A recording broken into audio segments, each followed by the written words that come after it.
साल बाद नए बंदे आए, उन्होंने कहा भैया हाइगेन सही था, न्यूटन गलत था। सर कौन था वो बंदा जिसने ये बातें बोली? उन्होंने बेटा प्रैक्टिकल के थ्रू बोला, क्योंकि न्यूटन को काटना इतना आसान नहीं था। मैक्सवेल ने बोला, मैक्सवेल ने अपने इलेक्ट्रोमैग्नेटिक वेव कांसेप्ट के अंदर बोला ये सारी चीजें। मैक्सवेल के अलावा और किसने बोला सर? मैक्सवेल के बाद सर एक्सपेरिमेंट किया यंग ने, यंग के अलावा एक्सपेरिमेंट किया डेविड जर्मर ने आगे जाकर के। तो सारे बहुत सारे एक्सपेरिमेंट के बाद हमें पता लगने लगा कि सर लाइट वेव है, लाइट पार्टिकल नहीं है सर, ऐसे ऐसे चलने वाली एक वेव है, इस तरीके से चलने वाली एक वेव है। तो लाइट अब वेव बोलने लगे लोग। तो वेव होने की वजह से कई नई चीजें हमें समझ में आई, जैसे polarisation of light, diffraction of light, इस टाइप के जो फिनोमेना थे, या इंटरफेरेंस ऑफ लाइट, ये सारे फिनोमेना हमारे वेव नेचर की वजह से एक्सप्लेन होने लगे। लेकिन आगे जाकर फिर वापस आ गए आइंस्टीन।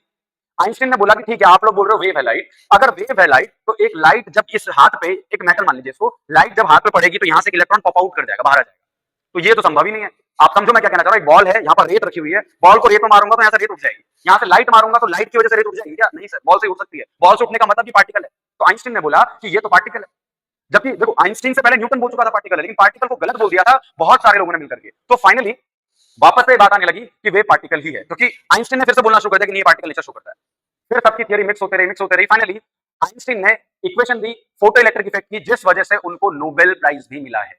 और फाइनली माना गया कि लाइट कभी कभी तो पार्टिकल है और कभी कभी वेव है। तो ये जो 3 चैप्टर हैं आपके ऑप्टिक्स के, ये इन्हीं 3 लोगों की लड़ाई को दिखाने के लिए हैं, न्यूटन की, हाइगेन्स की और फाइनली आइंस्टीन की। और इन सारी बातों को मिला करके ये 3 चैप्टर आपके अच्छे खासे बने थे।